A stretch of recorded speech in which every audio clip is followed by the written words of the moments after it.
and welcome back to the band Histories, a retrospective of Dark Horse's Aliens comic line. As per last time, spoiler warnings apply. These things are still available in trade paperback or omnibus form or great big Marvel volumes if you want to check them out for yourself. Also, as per last time, we don't delve into continuity issues with Alien 3 and Alien Resurrection because the comics we're talking about right now were produced prior to those films. Well, Resurrection at any rate. Oh, and Prometheus, Covenant, Romulus, the AVPs, and that TV show. This episode we move away from the familiar characters of Ripley, Hicks and Newt, their ultimate comic book fates unknown beyond their happy ending in Earth War, and look at the 4-issue series Genocide, written by Dark Horse head honch Mike Richardson and John Arcudi, with art by Damon Willis and Carl Story, covers by Arthur Suydam. Might have butchered a couple of names there. But before we look at that, we need to look at the bridging story from Dark Horse Presents number 56 in November 1991. Cast your mind back to the end of Earth War.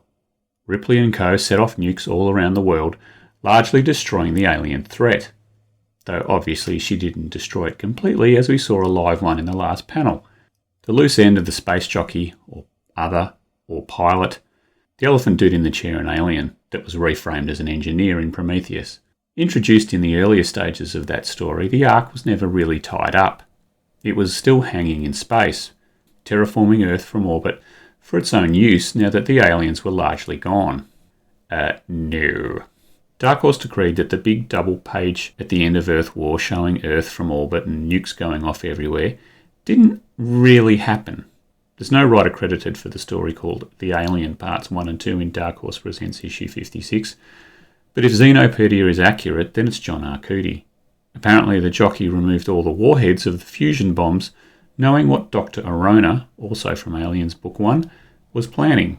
So when Falk and Tully rewired the detonators in Earth War, it was for only a few of the older fission bombs. There are still 40 major hives on Earth. So much for that idea, eh, Ripley? All that 4 issues of hard work, hauling ass across hundreds of light years of space for nothing. It's a pretty piss-weak revision if you ask me. Anyway, the American president, off-world during the whole crisis, arrives at Gateway and is briefed on everything I've just mentioned. Part 1 of the story ends with the president and his entourage docking with and boarding the jockey ship in hopes of reaching an agreement for the human resettlement of Earth. Part 2 has them disrobing and having their top layer of skin incinerated to ensure no human bacteria can harm the jockey. They meet the pilot, who is about 10 feet tall and dressed in robes. The president has some sort of psychic link and agrees to the jockey's assertion that they settle this matter quickly and peacefully. The Secretary of State goes to shake its hand, only for him to be violently assaulted. The other 3 members of the president's group attack the jockey and are all revealed to be androids and are all quickly torn to pieces.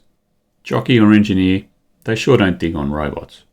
The president invokes a final contingency against the jockey by swallowing a pill that induces the alien inside him to burst out. It attacks the jockey, and while it's distracted, one of the androids contacts Earth telling them to attack immediately. Nukes launch from Earth, ones that weren't part of Arona's arsenal, I guess, and the jockey ship is obliterated. And that's that hanging plot thread dealt with. Genocide issue 1 begins back on the alien homeworld that was raided by Ripley and co. in Earth War, though it does look decidedly different. Back in that series, Brewster the pilot kept complaining that he had nowhere to land despite the entire planet being flat and covered in ankle-deep water. This take on the homeworld actually has mountains and forests and things that'd make it a bit more difficult for a dropship to land. It also has lots of sulking aliens, all moping around that their Queen Mother was taken. Directionless, apparently. Personally, I never really dug the idea that there was this close telepathic connection between alien warriors and the Queen, but Dark Horse did. Some of them aren't so directionless, though, and take steps to create a new Queen Mother. Some of the old Queen Mother's personal guard get the same idea and create their own. No other fauna is seen on this planet, so how they're born is only vaguely hinted at by some animal skeletons in the nests. So we end up with dark green aliens and red aliens, and both want dominance and decide to kill each other over it. Hence the title. We cut to Earth, an indeterminate number of years after the alien occupation, which was ended, kinda, sorta, or not, at the climax of Earth War. The Goodwill Games are being staged in Baghdad, which doesn't appear to be suffering any ill effects from aliens or nukes, so we can assume at least several years have passed. An American runner pops a tablet prior to the 100-metre sprint and subsequently breaks the world record. And himself, running through the arena barrier and pulverising himself on a grandstand support. The doctor who pronounces him dismembered studies a small bottle of tablets the runner popped, named xeno-zip. Elsewhere, following from the same theme, a couple of military commanders stage a demonstration of xeno-zip's effectiveness on one soldier who beats an entire squad to death with his bare hands and proves you really can tear someone's arm off and beat them to death with a soggy end. He carries on after losing one of his own arms and is only felled when a mortar round blows into pieces. Despite the carnage, the experiment is judged a success. Meanwhile, in Manhattan, also looking largely rebuilt since the infestation, Daniel Grant, the young and slick company head of Grant Corporation and its subsidiary Neopharm, is being quizzed by the press about side effects of his wonder drug xeno-zip. He brushes it off before storming inside past a bunch of technicians dissecting dead aliens, now with red blood apparently, into the office of one Dr. Wyckoff, and tears him a new asshole over the aforementioned side effects and how it's going to sink Neopharm along with all his other companies. Turns out that xeno-zip affects a small percentage of the population negatively due to them synthesising a certain element in the tablets, Queen Mother Royal Jelly. Apparently the original formula had royal jelly from the Queen Mother that Ripley and co brought to Earth. No attempt is made to explain how they got this royal jelly, since Ripley's Queen was dropped off on Earth then nuked shortly after. Not sure what's going on there, might be a bit of a goof. Wyckoff says there's only one source of royal jelly and Grant says they'll just have to go and get it. He meets the military who are reluctant to help due to the dangers of the mission, plus the fact that they like the flawed xeno-zip the way it is. It helps them create berserker soldiers cheaply in light of budget cuts. Grant explains that if lawsuits destroy his company, the military won't even have access to the flawed stuff. If they provide him with a ship and soldiers to go to the alien homeworld, he can guarantee an uninterrupted supply. Agreement is reached, despite the misgivings of one female major at the meeting, whom Grant insults a couple of times.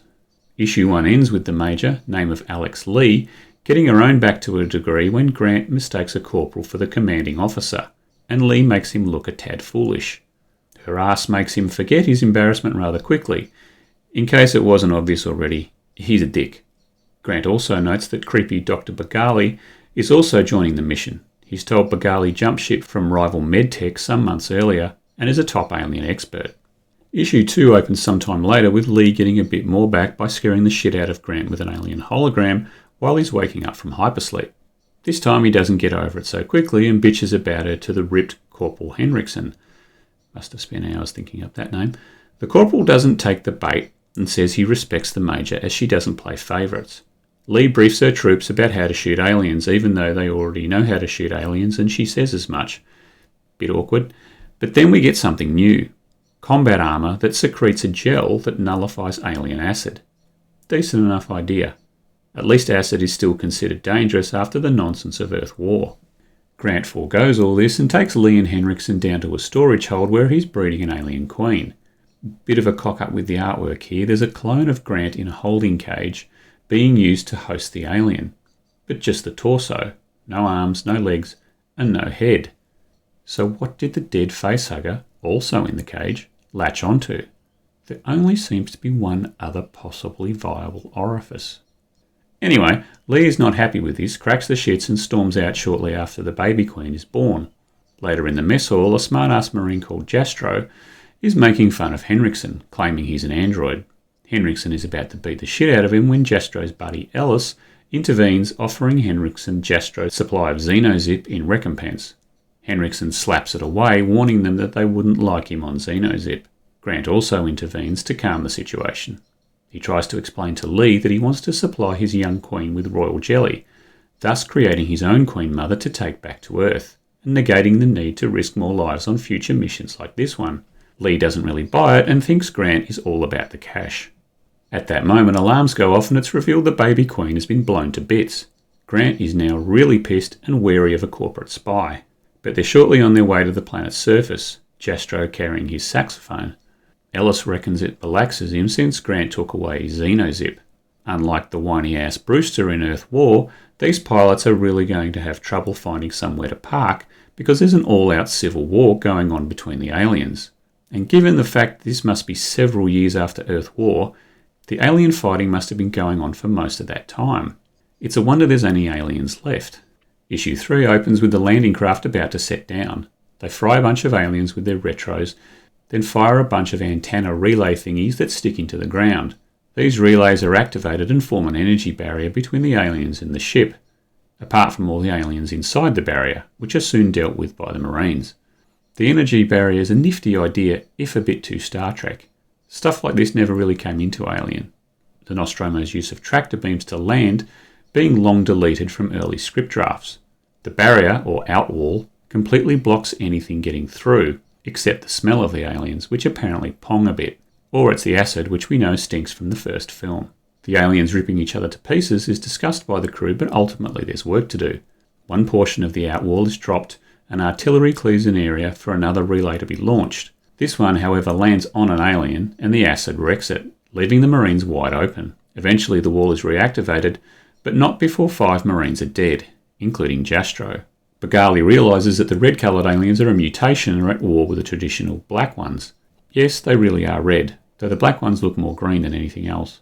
He suggests that if they sway the battle in favour of one side, it'll help clear their way to the Hive and the Queen Mother. Henriksen suggests nukes from orbit on the Red Hive should do the trick, and Grant convinces Major Lee to let him help on the mission due to her being short on manpower and him suddenly developing a conscience. However, the issue ends with Grant finding an alien egg stashed in the same locker as the combat armour he's about to put on. An open alien egg. An open alien egg with a hugger leaping to attack him. Issue 4 sees Grant managing to block the hugger with the combat armour, albeit briefly, before the hugger is on him. Just as it's about to clamp on, Lee comes to the rescue, giving it a fair old quilt with the butt of her gun, then shooting it. Grant is convinced Bagali is up to no good, but Lee reasons that anyone could have put the egg in the locker. What's more, they need Bagali in the Hive. The nukes do the job and the red aliens beat a retreat, pursued by the black/green ones. The remaining Marines mop up some stragglers and head for the Hive. They duke it out with the Queen's personal guard and reach the Queen Mother. Stupidly, it's right about now that Grant gets on his high horse about good people dying and accusing Bagali of sabotage. Bagali fesses up to only being guilty of doing private research, no espionage, and of course doesn't see the Queen Mother behind him as it chomps on his brain. Now they decide to shoot it. Henriksen tells them he's the saboteur, and once he has the royal jelly that's being loaded onto the cargo truck drone thing that they brought with them, he'll kill Grant and Grant's fortune will be up for grabs. Again, great timing. They really picked the most appropriate times to have these discussions. Lee tries to intervene but gets shot for her trouble. Grant attacks Henriksen and completely owns the guy. After we spent every possible opportunity being shown what an ultimate badass Henriksen is, he gets his ass handed to him by the suit. Lee is alive but has a broken hip. Grant helps her as Henriksen leads the way back to the ship. Just as the blackish-greenish aliens show up, Grant tells Lee to start chucking grenades at the wall, and Henriksen sees an opening, attacking Grant. As they wrestle, the xeno-zip tablets Grant confiscated earlier from Jastro fall out of his pocket. He shoves a handful into Henriksen's mouth, and the latter goes full berserker, blasting aliens left and right as they tear him limb from limb. Grant and Lee blast through the Hive wall and get to the ship just ahead of the aliens, all except one who tries to scramble in the closing hatch, only to be defeated by a saxophone flung by Ellis, complete with a bonk sound effect. As they leave the planet, Grant hammers home again how he's a changed man, just in case you missed it the dozen other times he's mentioned it. The final image is an alien almost mournfully cradling the saxophone, which actually comes up a lot better in the final product than it would have looked on the original script, no doubt. And that's that. It should be pretty evident the writing falls away towards the end, but otherwise this comic has a lot going for it. It's notable for the introduction and commodification of the alien beyond mere bioweapon with xeno-zip. It's an interesting tack for the comic, and a potentially dangerous one in that it could remove the danger of the aliens. Richardson and Arcudi, however, do generally give the aliens their due, and they remain a threat. It does take orbit-to-surface nukes to get the job done after all, when soldiers, shields, and artillery fail. I never really cared for the idea of alien hives fighting each other, and this coupled with the royal jelly concept probably pushes them a bit too far towards being insects. But it works okay for the most part. In terms of the artwork, the only real letdown is the aliens themselves. The heads lack the curve and are more cylindrical in shape. Also, they really do look like guys in suits, when this is the sort of medium where they can be drawn just as they should be, i.e. too tall and too thin to be guys in suits. That said, they're still not bad. just not as good as they could have been. The rest of Damon Willis's artwork is pretty great.